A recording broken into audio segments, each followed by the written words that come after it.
It's a particular pleasure to be here with some old friends. My friend Chuck Stetson down here, with whom I've been involved in many important efforts with David Kim. It's just great to be with them. I don't think that my friends Mano and Camille Camporis are here, but I know they're members of the church, and they're great friends of mine. Again, people with whom I've had the pleasure and honor of working so often.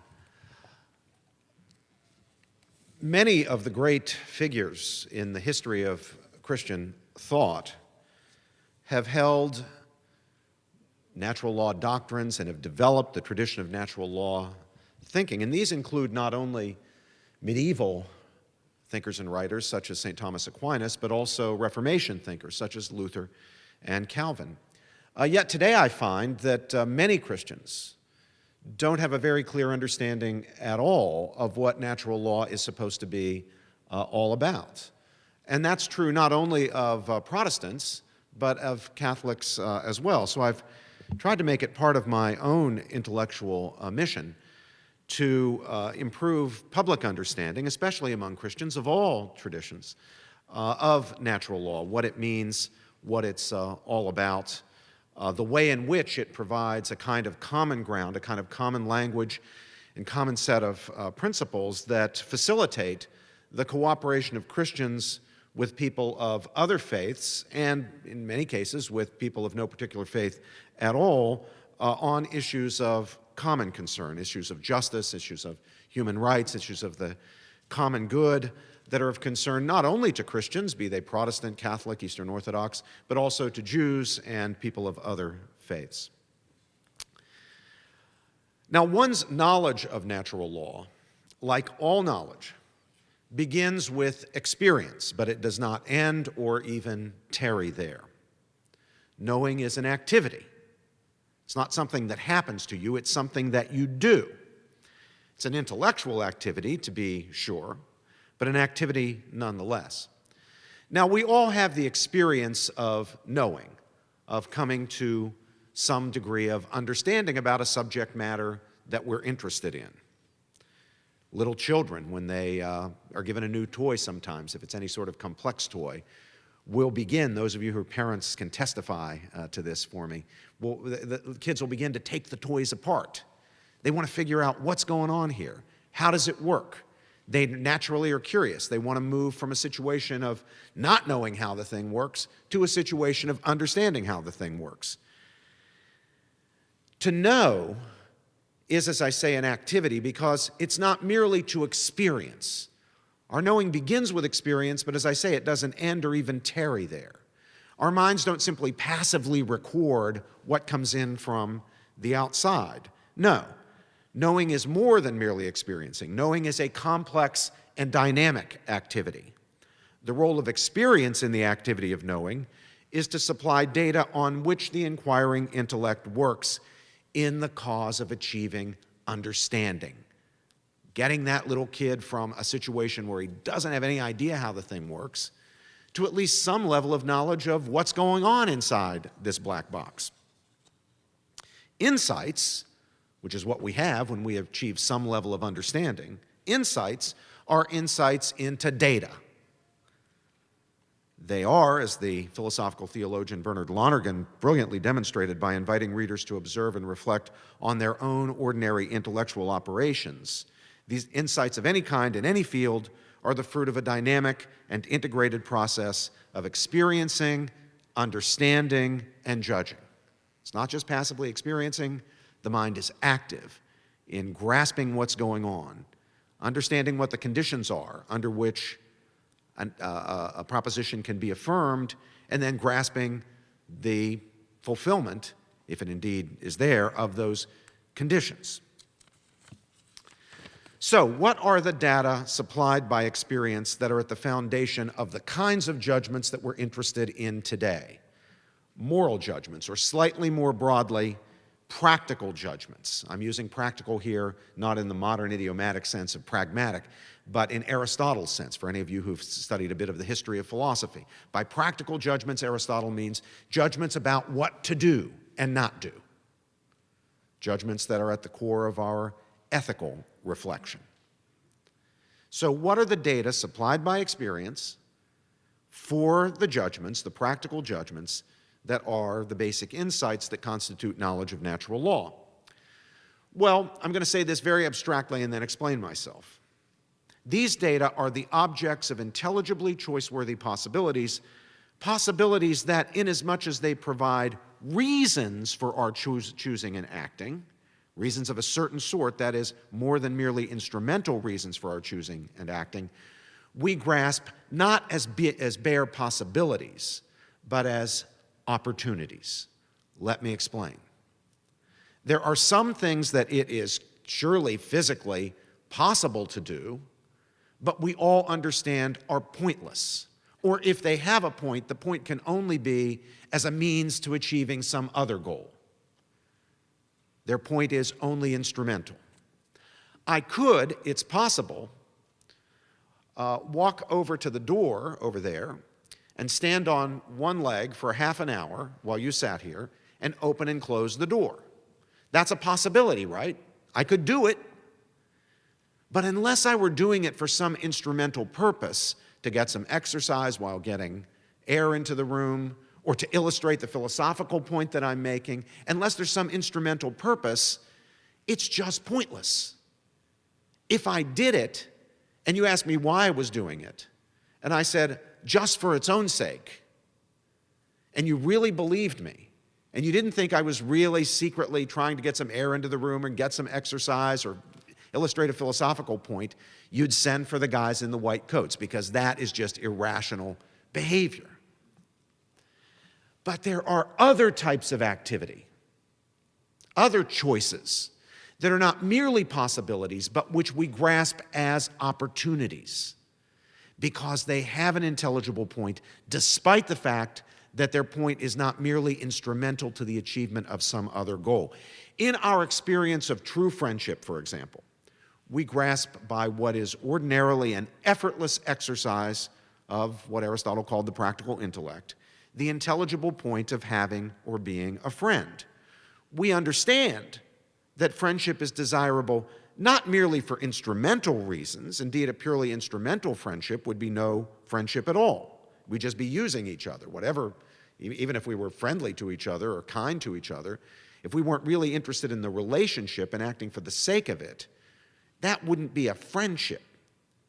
It's a friendship when two people enter into a relationship with each other where it's valued for its own sake, even if there is no instrumental benefit. Now, that's not to say that friendship can't have instrumental benefit in addition to its intrinsic value. Because I'm friends with Chuck Stetson, and Chuck is a big shot in New York, and all the beautiful people love Chuck, I might be invited to all the best parties. Or because I'm friendly with David Kim, and he knows all the big business executives in New York, maybe he can get me a good job. There may be instrumental benefits, but if the instrumental benefits are all there is to the picture, then whatever's going on there, it's not a friendship. But if I am acting for the sake of friendship, not for its instrumental purposes, but just for its own sake, you're not going to send for the guys in the white coats, because you'll see the activity, you'll grasp the activity as having a point. So let's say that you learn that I spent last evening in the hospital with a dying friend who is so woozy from the heavy-duty narcotic painkillers that he's going in and out of consciousness and is only half aware that I'm there. But you hear that I went there and I spent my evening that way when I could have been studying, I could have been watching television, I could have been spending the evening with my wife and kids, but I went there. You wouldn't be left scratching your heads wondering, what was that all about? That's a pointless activity. No, you'd understand that the activity has a point, even though it's not instrumental to anything else, because you can see the point of friendship. It provides a starting point for practical reflection. And you could see it, just to show you that this point is more fundamental even than an ethical point, that all of our practical reasoning, including our practical reasoning that goes awry, begins with our grasp of certain practical principles as providing more than merely instrumental reasons for acting, when you consider that I might, for the sake of friendship, do something morally wrong. Let's say that I learn that a friend of mine has done something disgraceful. He's done the most disgraceful thing that a faculty member can do. He's embezzled from his research account. So I find out that that's happened. And one of my colleagues who's heard the gossip comes up to me and says, "Hey, did you hear about Joe? There's a rumor that he embezzled from his research account." And out of friendship for Joe, I tell a lie and I say, "Oh, I know all the facts. It's not true. He didn't do it." Now, you would understand the point of that, wouldn't you? You wouldn't be left baffled, scratching your head. You wouldn't be sending for the white coats. It wouldn't be like I'm standing there on one leg, opening and closing the door for half an hour for no reason at all. You would see the point, even though you would agree with me that to do, I think you would agree, I hope you would agree, that for me to do that, to tell that lie would be wrong. See, because we grasp the intelligible point of having or being a friend, and we understand that the fundamental point of friendship is friendship itself, and certainly not goals extrinsic to friendship, to which the activity of friendship is merely a means, we reasonably judge that friendship is intrinsically valuable. We know that friendship, we have the insight that friendship is a constitutive and irreducible aspect of human well-being and fulfillment, and that precisely as such, friendship provides a reason for acting of the sort that requires for its intelligibility as a reason, no further or deeper reason to which it is a means. Now, the same is true to show you that friendship is not the only intrinsic human good. There are many, I'm going to argue, and we can see that there is a plurality of goods if we attend to the very activity that we're involved with together here today. Let's shift our focus from friendship to the experience of understanding or knowing itself, the experience of having curiosity, wondering about a subject matter, wanting to deepen our knowledge, and then doing something, going to a lecture, going to the library, enrolling in a program in order to improve one's mind. In our experience of wonder and curiosity, of raising questions and devising strategies for obtaining correct answers, even if we're just a little kid taking the toy apart, of executing those strategies by carrying out lines of inquiry, of achieving insights, we grasp, again, by what is for most people, in most circumstances, an effortless grasp of the practical intellect, the intelligible point of searching for truth, for understanding, and gaining it. We understand that knowledge or understanding, though it may have tremendous instrumental value, can get you jobs and give you interesting things to talk about at cocktail parties and zillions of other things, its value is not reducible only to its instrumental benefits. It's intrinsically valuable as well. Here, consider that a friend of yours tells you that instead of studying engineering or going to business school, he's going to do a PhD on Shakespeare. And he's going to devote his career to trying to understand the plays and sonnets. Not just as a way of getting a job. There are easier ways to get better paying jobs, believe me. But just for the sake of that understanding itself, he's going to devote himself to it. Are you left scratching your heads? No. Again, even if it's not something you would do, not something you have any taste for or interest in, you don't perceive it the way you perceive the guy standing on one foot opening and closing the door for half an hour. You see the point of it. And the same is true with lots of other things. Ballet. I think I see the point of ballet. Like, I can't really get into it. I've tried. But it's not that I'm baffled that anybody would study so hard and work so hard to be a ballet dancer.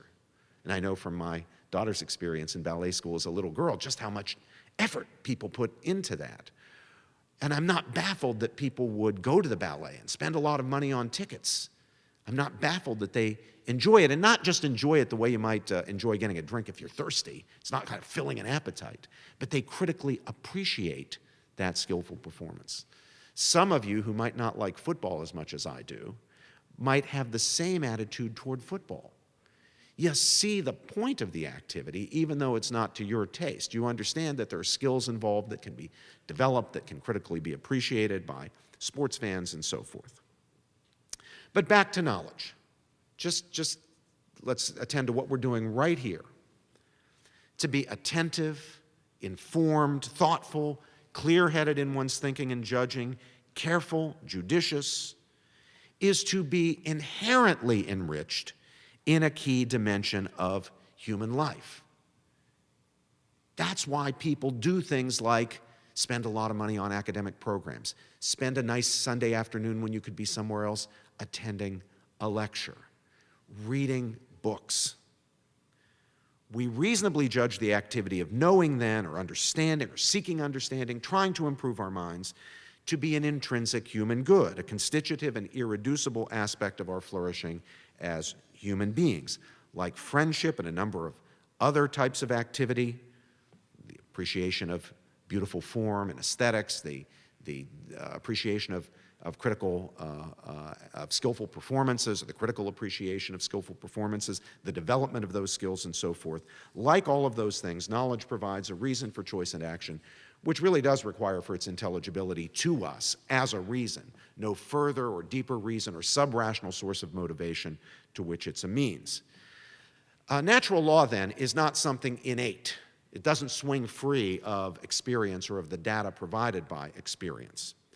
Even when it is easily achieved, as it is at these very basic levels, prior to even raising moral questions, as my example of lying to protect a friend demonstrates, even when it's easily achieved, it is an achievement. It's something that we do. It's the fruit of insights, which, like all insights, are insights into data supplied by experience. The insight, the knowledge, that friendship or knowledge itself is intrinsically humanly fulfilling is ultimately rooted in our experiences of friendship and knowledge, similar human goods, and there would be no data on which practical reason could work apart from those experiences to yield understanding of the intelligible point and thus of the value of friendship and knowledge and the judgment that these activities are intrinsic fulfillments of human persons constituted as we are with the nature we've been given. And as such are the objects of the primary principles of practical reason and the basic precepts of natural law. They're what the rest of our thinking about what we should do and should not do is built. Those fundamental insights into what is humanly good, what is constitutive of our flourishing as human beings. Those are the foundational principles from which all of the rest of ethics derives. Now, as my lying to protect a friend example shows, not all practical knowledge is moral knowledge. To know that friendship is something intelligibly worthwhile, that it's an aspect of our well-being and fulfillment, doesn't tell me whether I should or shouldn't lie to protect a friend. It doesn't solve the moral question. So not all practical knowledge is moral knowledge, though all moral knowledge is practical knowledge. That is, it is, or it centrally includes, knowledge of principles for the direction and guidance of action. Yet knowledge of the most fundamental practical principles directing action toward basic human goods and away from their privations, though not strictly speaking knowledge of moral norms yet, is foundational to the generation and identification of such norms. And that is because, and here's a key moment in this lecture, that is because moral norms are principles that guide our actions in line with the primary practical principles integrally conceived. Let me explain. All right? Now, there are a range of different, irreducible, basic, constitutive aspects of our fulfillment, our flourishing as human beings. If we begin to think about them, we can spell them out, like knowledge and friendship and aesthetic appreciation and the appreciation of critical appreciation of skills, the development of skills, and so forth. Virtue itself. There are a range of aspects in which we can flourish or fail to flourish. Where do moral norms come from? Whether it are general norms such as the golden rule that Jesus pronounces, do unto others as you would have them do unto you, or the principle that St. Paul sets forth that one must never do something in itself evil that a good may come from it, or more specific norms such the norms stated in the Decalogue, you know, thou shalt not kill, thou shalt not steal, thou shalt not commit adultery, and so forth. All of them ultimately are specifications of the primary, the implications really, of the primary practical principles integrally conceived. That is, the whole of human fulfillment in its variegated richness. Why should I, how do I know that I should do unto others as I would have them, as they would I do unto others as I would have them do unto me, or not do evil that good may come of it. Well, there's revelation in those cases. But even apart from revelation, how do people know that who don't have access to revelation, which is a question that St. Paul puts to himself and to us? Well, what makes sense of them is that they are entailments of a will toward the human good in all of its dimensions, toward the human good integrally conceived, toward human flourishing itself. Norms of morality are entailments of the integral directiveness or prescriptivity of the various aspects of human well-being and fulfillment that together constitute the ideal of integral human flourishing. Now, integral human flourishing is not something you can act for. You can act for friendship, you can act to achieve knowledge. You can't do some act that's going to bring about integral human fulfillment. So it's a kind of ideal, a kind of regulative ideal. But it's something that we can, as an ideal, respect in all of our actions. Well, as you can see, natural law theorists of my ilk, at least, understand human fulfillment, the human good, as variegated. We don't imagine that there's this one thing, it's the human good, you do that thing, and that's the thing you should be focused on. Everything else is a sideshow. No, the human good is variegated. There are many different aspects of our well-being and fulfillment, and none of them are reducible to each other or to some common factor that they all have, like the capacity to produce psychological happiness or pleasure, whatever that turns out to be. It turns out to be a very complicated question, what pleasure is. There are many irreducible dimensions of human well-being. Now, this is not to deny that human nature is determinate. Sometimes when I make the point about the variegated nature of human flourishing, people will think, well, that's odd for a natural law theorist to say that, because don't natural law theorists have to believe that human nature is determinate? Well, yes, human nature is determinate, and I do believe that. I'm not denying it, rather I'm affirming that our nature, though determinate, is complex. Let me talk for a minute about just how complex creatures like us are. First of all, we are animals, are we not? But rational. We're organisms, we're physical beings, but we're also intellectual. We have minds. We're capable of reasoning. All right? So our integral good has to include then bodily well-being, which is why people make sense, why it's intelligible that people would try to be healthier rather than sicker. People would stop smoking, go on a diet, get some exercise at the gym, because we do understand health as an aspect of our well-being, and it makes sense since we're physical organisms. But as Aristotle said, we're rational animals, not just brute animals, and that's why our flourishing, our complete, our integral flourishing, has to include not only our physical health, but also our intellectual well-being. We don't want to be slow, dull-witted, inattentive, uncritical, injudicious, ready to believe the last thing anybody told us or what we saw on TV or read in the newspapers. We want to be attentive, careful, thoughtful, willing to assess evidence, see where it goes, critical in our thinking. And that makes sense because we are intellectual. But there's more to our complexity.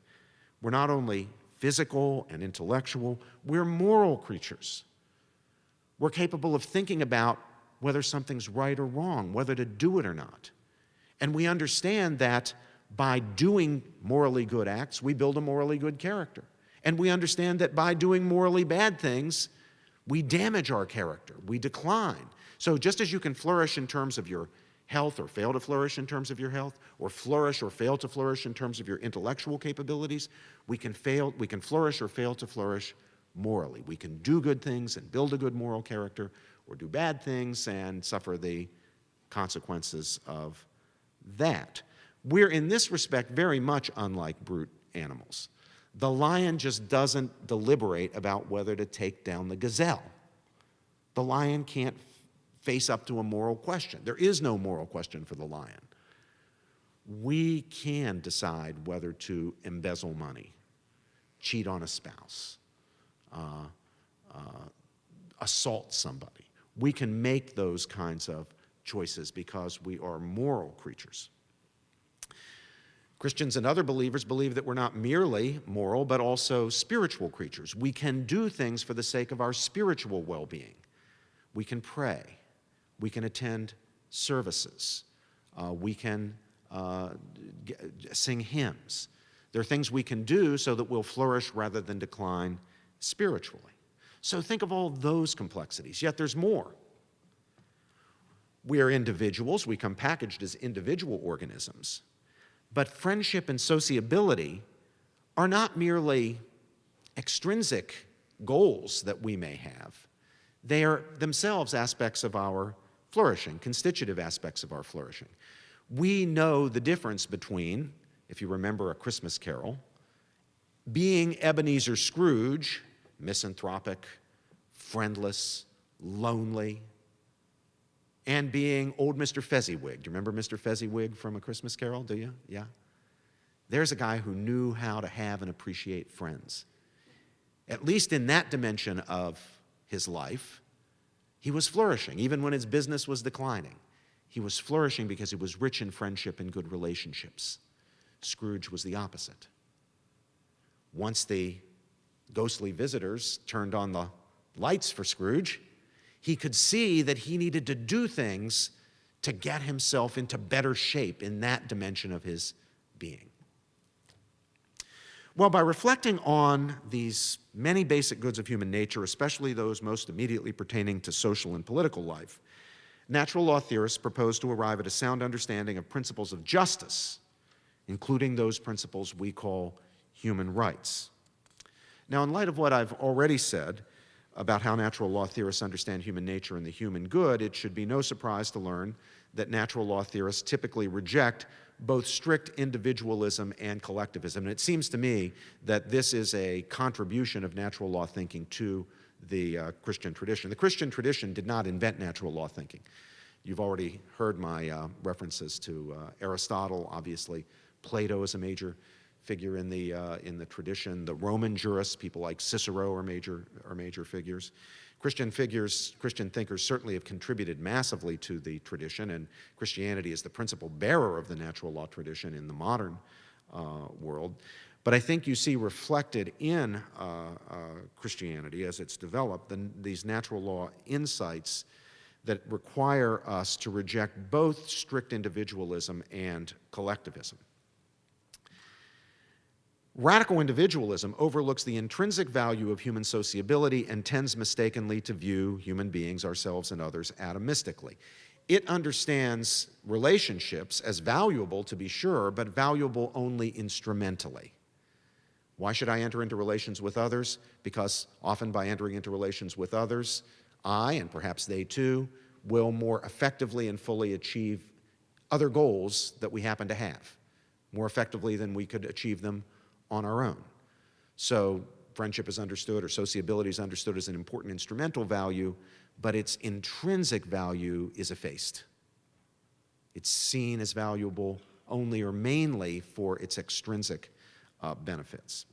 Collectivism, on the other hand, compromises the dignity of human beings by tending to instrumentalize and subordinate them and their well-being to the interests of larger social units. This is what we see in the great totalitarian systems, great evils of the 20th century, like fascism, Nazism, communism, where the well-being of the human person is effaced, and the person is seen simply as a cog in the wheel, a being whose only reason for being, reason for existence, is to serve the larger social good, the Volk or the state or the fatherland or the Führer or the future communist utopia. And so millions of people were used and used up on the theory that, as Mao famously put it, you can't make an omelet without breaking eggs. And it's human beings who are the eggs that get broken for the sake of this larger social good, the omelet. Now, individualists and collectivists both have theories of justice and human rights, but they are, as I see it, highly unsatisfactory. Sometimes they're very interesting, actually. But I think they're defective, and they're defective because they're rooted in important misunderstandings of human nature and the human good. Neither the radical individualism nor the collectivism can do justice to the concept of a human person. That is, a rational animal who is a locus of intrinsic value and is such an end in himself, who may never legitimately treat himself or be treated by others as a mere means or instrument or object or property, but whose well-being intrinsically includes relationships with others and membership in communities, beginning with the family, in which he or she, as a matter of justice, ordinarily has both rights and responsibilities. All persons, all human beings have rights. Most of us also have responsibilities. Obviously, very small babies or people who are severely mentally incapacitated and so forth don't have responsibilities, but they certainly do have rights. Now, human rights exist. Everybody talks about human rights today. Everybody claims to be in favor of human rights, right? If you took a poll, are you for human rights or against it? You're going to get a pretty high, representation of people who are for human rights, including lots of people who claim to be moral relativists, who believe there's no such thing as actual right and wrong. I mean, that's just a kind of dopey contradiction that people sometimes have. But everybody believes in human rights, but not everybody stops to think about what it means to believe in human rights. It seems to me that human rights exist if it's the case that there are principles of practical reason directing us to act or abstain from acting in certain ways out of respect for the well-being and dignity of persons whose legitimate interests may be affected by what we do. Now, I certainly believe that there are such principles. They can't be overridden by considerations of the social good, utility. At a general level, they direct us, in Immanuel Kant's famous phrase, to treat human beings always as ends and never as means only, to treat people with respect, including oneself, by the way. People today forget exactly how Kant formulated, I believe that was the third formulation of the categorical imperative. It wasn't just, treat other people as ends and not means. Kant said, treat humanity, whether in the person of yourself or another, always as an end and never as a means only. Kant's principle is not just applicable in circumstances where we're thinking about what justice requires, even with respect to what are sometimes called self-regarding actions. Kant believed that the principle held, and for what it's worth, so do I. Now, what I've said so far, I hope will provide a pretty good idea of how I think we ought to go about identifying what are human rights. There are obviously lots of claims about human rights. Many claims about human rights contradict other claims about human rights, so they both can't be right. Some people think that women have a human right to abortion. Other people think that unborn children have a human right not to be aborted. Obviously, both of those claims can't be right. In every case, anytime someone asserts a human right, it's not self-validating. An argument must be made, and in many cases, there are complexities to the argument. Now, one basic human right that almost all natural law theorists would say belongs in the set is the right of an innocent person not to be directly killed or maimed. This is a right that is violated when someone makes the death or injury, say by torture, of another person the precise object of his action. It's the right that grounds the norm against targeting non-combatants, even in justified wars, and against abortion, euthanasia, the killing of hostages, and so forth. Of course, in the case of abortion, some people argue that human beings in the embryonic or fetal stages, or in some cases the infant stages of development, do not yet qualify as persons and so do not possess human rights. And in the case of euthanasia, some argue that permanently comatose or severely mentally handicapped or demented people do not or no longer qualify as rights bearers. I'm sure you're familiar with people who make these arguments. Famously, my colleague Peter Singer at Princeton, though he doesn't speak in the idiom of rights because he's a utilitarian, nevertheless distinguishes the category of human being from the category of persons.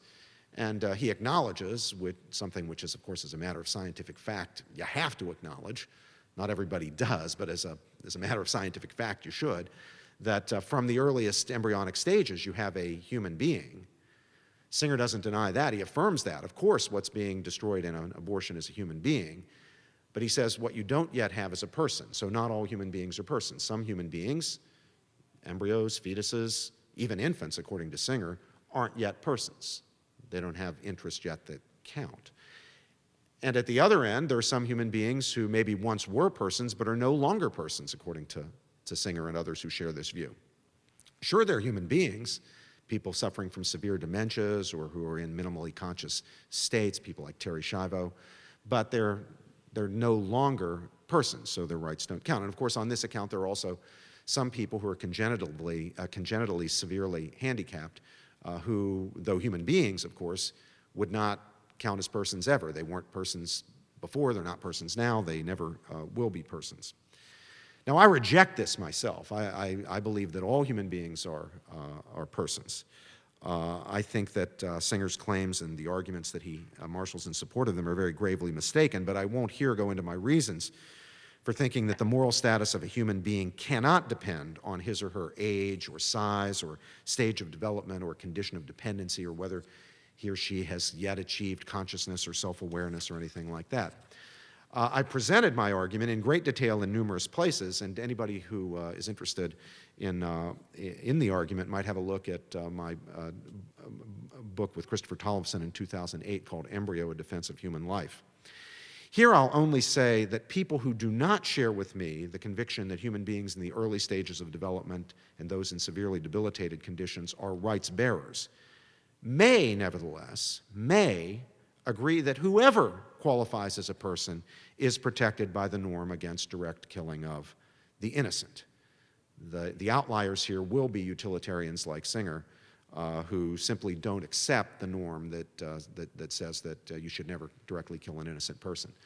On a utilitarian account, there may be circumstances in which the utilitarian calculation would generate the conclusion that the ethically right, indeed mandatory thing to do is to kill, say, one innocent person or a small number of innocent people in order to save many others.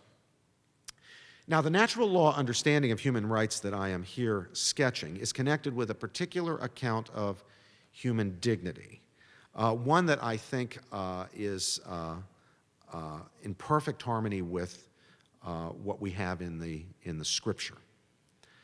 Under that account, the natural human capacities for reason and freedom are fundamental to the dignity of human beings, the dignity that is protected by human rights. It's these powers that really enable us to operate in the distinctively human way. As far as I know, we are unique in the terrestrial space of in having these powers, but it's not the uniqueness that makes them special or makes them the ground of our dignity. If it turns out that there are space aliens who also have the powers of reason and freedom and therefore can operate in the characteristically human way, can understand, can enter into rich relationships, can love, can critically appreciate form or skill or so forth, then they too would be bearers of dignity, the kind of dignity that is protected by human rights.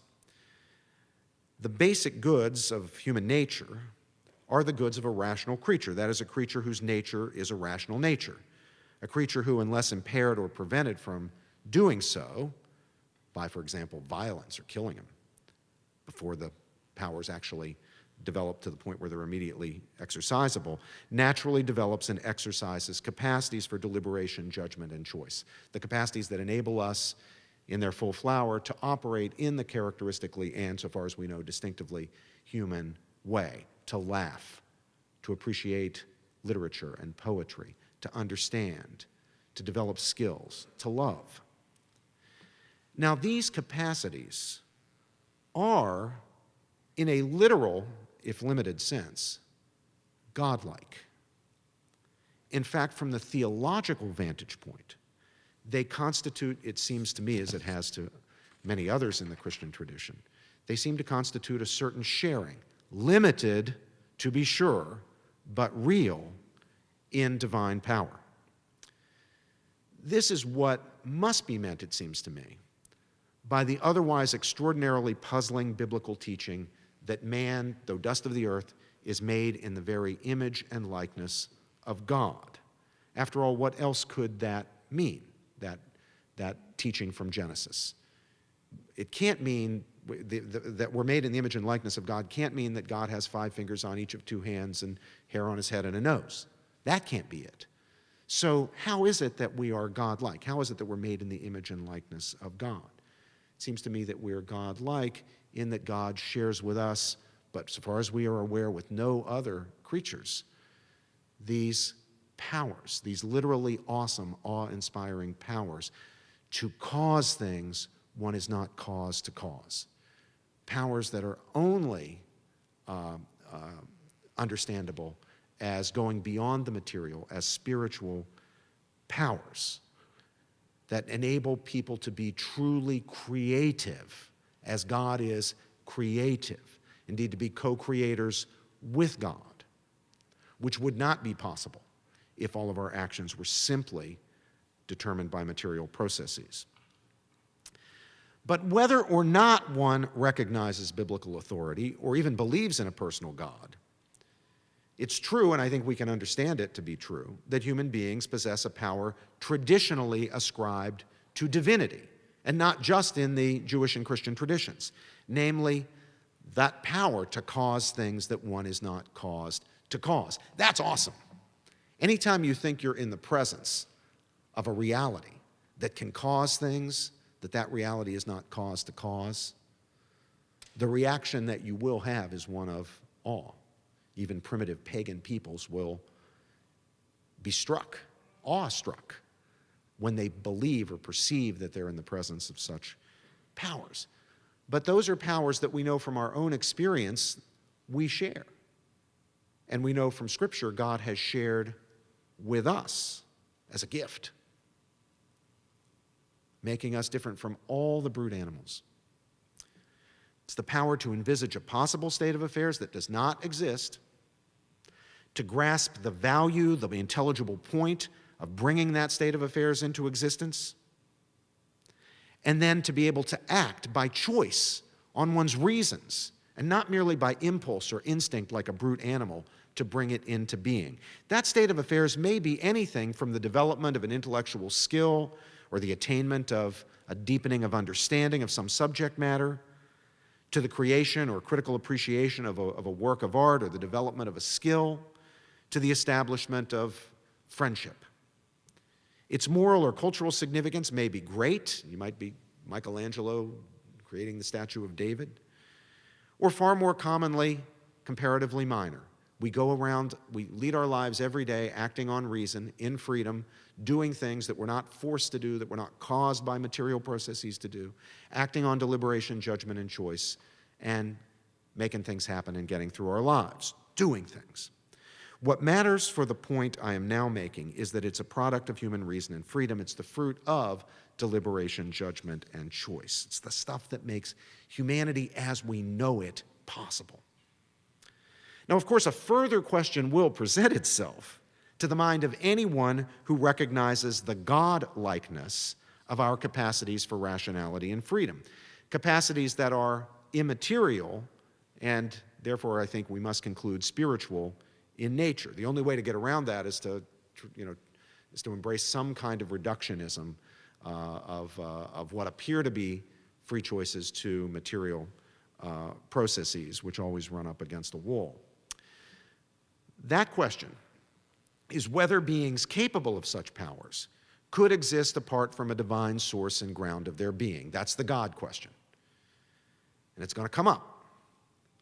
So one finds in the affirmation of these powers what seems to me a decisive ground for the rejection of materialism. And one discerns the basis in it of an openness to and even the roots of an argument for theism. And with that, an openness to the possibility that God has revealed himself to human beings. But more on that in a little while. Now, what about the authority for this view of human nature, the human good, human dignity, and human rights? Natural law theorists are interested in the intelligible reasons people have for their choices and actions. We're particularly interested in reasons that can be identified without appeal to any authority apart from the authority of reason itself. Now, it's important to understand that this is not to deny that it is often reasonable and even required to recognize and submit to other types of authority, including secular authority, such as legal authority, and religious authority in deciding what to do and not do. Indeed, natural law theorists have made important contributions to understanding why and how people can sometimes be morally bound to submit to and be guided in their actions by authority of various types. If the argument leads you to be open to the possibility that God has revealed himself, and if one judges that God has indeed revealed oneself, you've got a knockdown, indefeasible reason for recognizing the authority of Scripture and ultimately the authority of God himself. But even here, the special concern of natural law theorists is with the reasons people have for recognizing and honoring claims to authority. We don't think it can be right simply to appeal to authority to justify authority.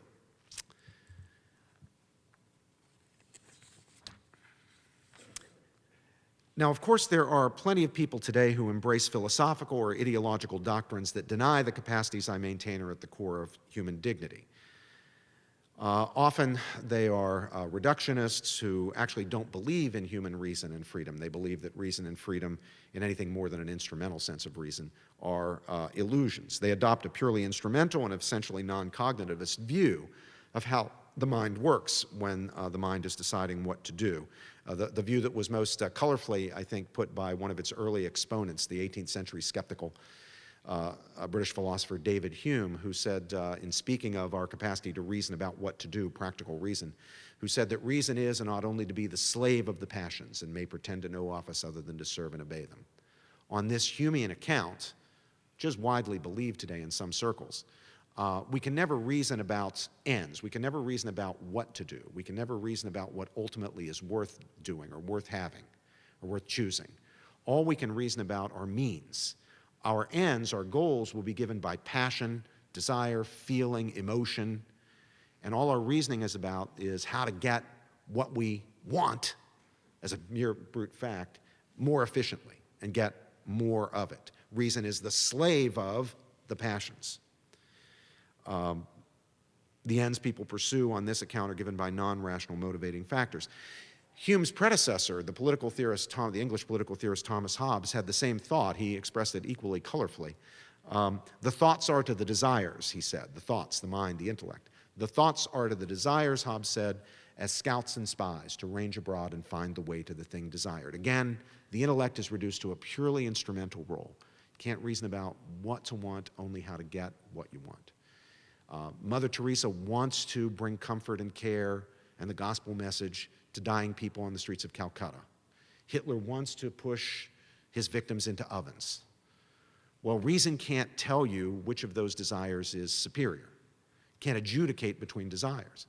Reason's role is purely instrumental. It can tell Mother Teresa how to be more effective in bringing care and comfort and the gospel to people on the streets of Calcutta, and tell Hitler how to be more effective in pushing victims into the oven. On this Hobbesian Humean account, rationally motivated action is simply impossible for creatures like us. There are no more than merely instrumental reasons for acting, no basic human goods, no irreducible dimensions of human flourishing. Now, if the advocates of this non-cognitivist and essentially subjectivist view of human action are right, then it seems to me that the entire business of ethics is a charade and human dignity is just a myth. But I don't think that they are right. Indeed, I don't think that they can give any account of the norms of rationality to which they must themselves appeal in trying to make the case against reason and freedom that is consistent with the denial that people are capable of more than merely instrumental rationality and thus of true freedom of choice. Now, I don't deny that emotion figures in human action. I'm not saying that on the one side there are the Humeans who believe that it's all a matter of desire, and on the other side there are the natural law thinkers who believe it's all a matter of reason. I understand and affirm cheerfully that emotion figures in our actions. Obviously it does, and on many occasions it or some other sub-rational factor does the main work of motivation. But I maintain against the Hobbesian and Humean account that people can have and often do have basic reasons for their actions. Reasons provided by ends they understand as humanly fulfilling and can distinguish from what's not, standing on one foot, opening, closing the door, visiting a friend in the hospital, reading Shakespeare, and so forth, can understand as humanly fulfilling and desire precisely as such. That is to say, sometimes it is our grasp of the intelligible point of a possible activity that generates the desire for it in the first place. Absent the judgment, you wouldn't have the desire. You can't give any account of that desire.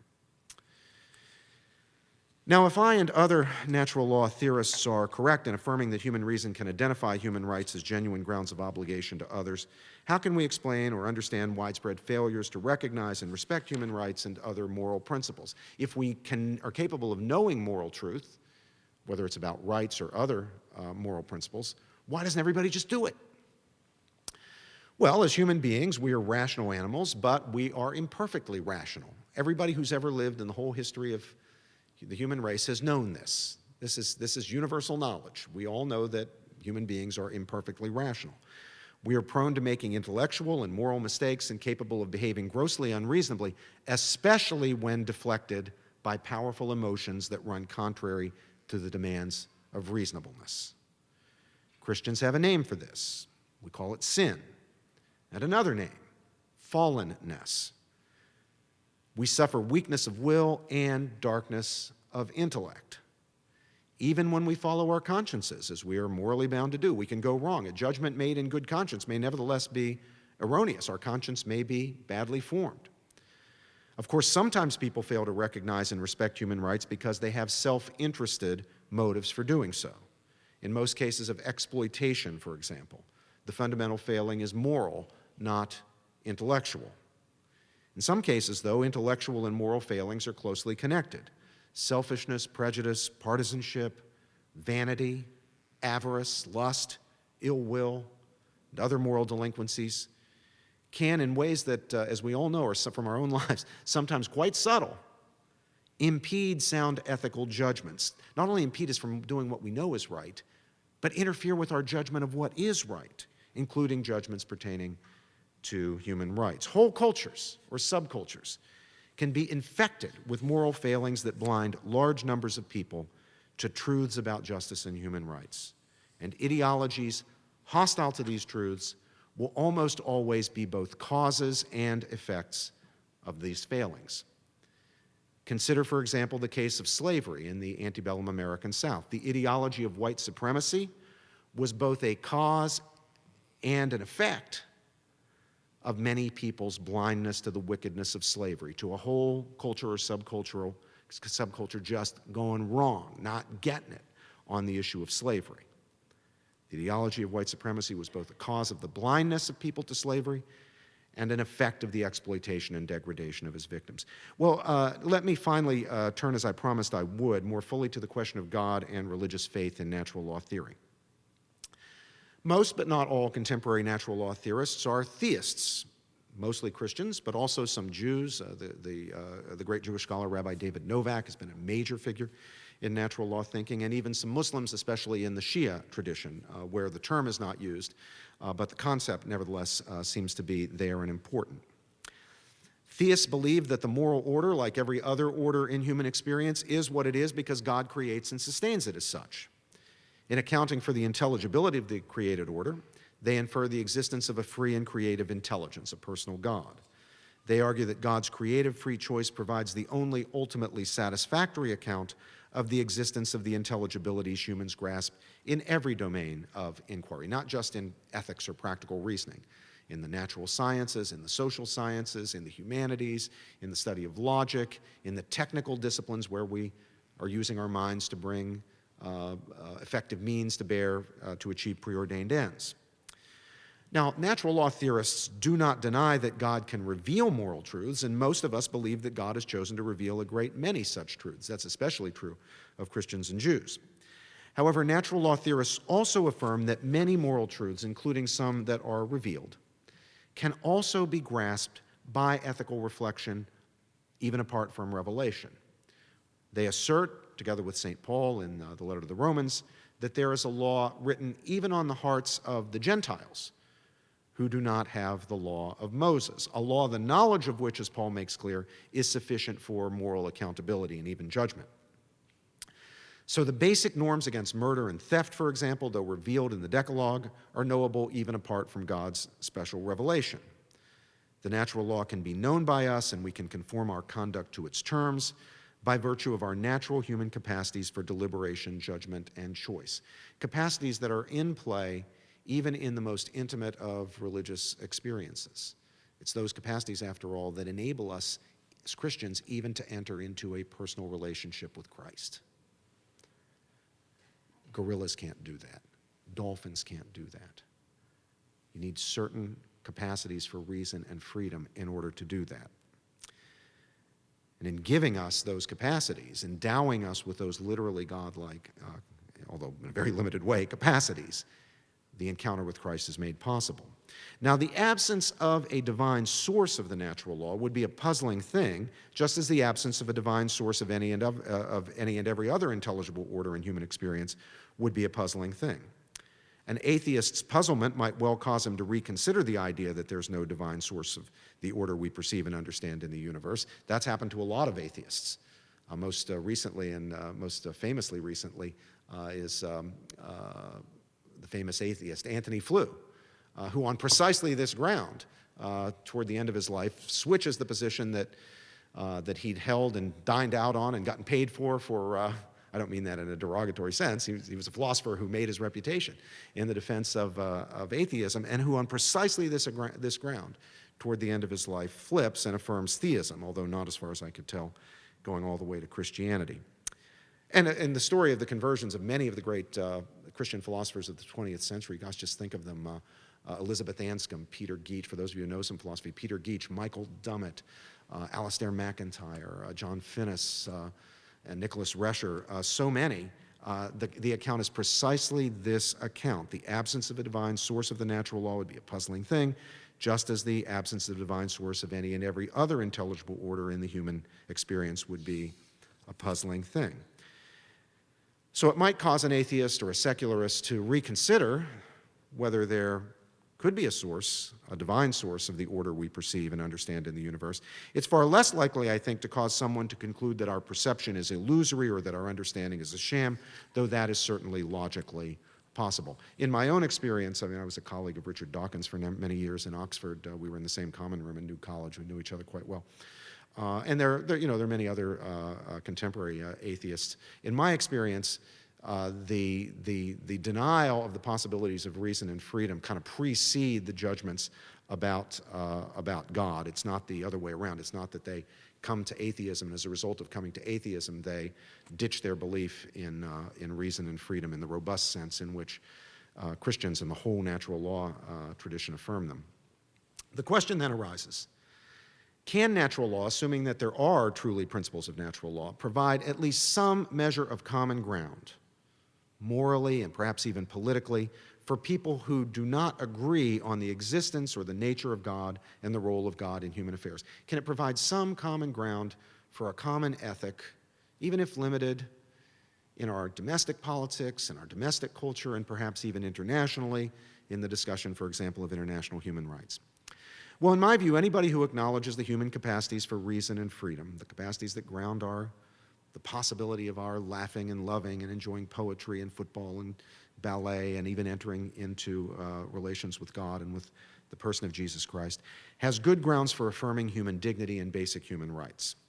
These grounds remain in place whether or not one adverts to the question, is there a divine source of the moral order whose tenets we discern in inquiry regarding natural law and natural rights? Now, as you know, as a Christian, I happen to think that the answer to this question is yes, and that we should be open to the possibility that God has revealed himself in ways that reinforce and supplement what can be known by what philosophers call unaided reason. But we need not agree on the answer so long as we agree about the truths that give rise to the question, namely that human beings possessing godlike, literally awesome powers of reason and freedom are bearers of a profound dignity that is protected by certain human rights.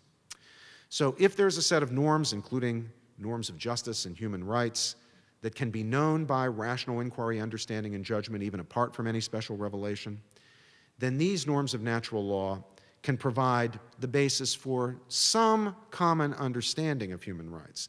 Say a common understanding between Christians of different traditions, Jews and Christians, Muslims, Jews and Christians, people of other faiths, even some who are not believers, an understanding that can be shared in the absence, even in the absence of religious agreement. But of course, we should not expect consensus or anything remotely like it. I'm talking about the possibility of some limited common ground, like the common ground that was achieved by the people from diverse traditions, diverse religious perspectives who framed the Universal Declaration of Human Rights of the United Nations in 1948. There's a wonderful account of it in Mary Ann Glendon's book, A World Made New. Professor Glendon, the great eminent professor of law and comparative law at Harvard, has written this magnificent book about the framing of the Declaration. And it's well worth reading, and I think it illustrates the way in which we can achieve some common ground, even apart from a shared revelation.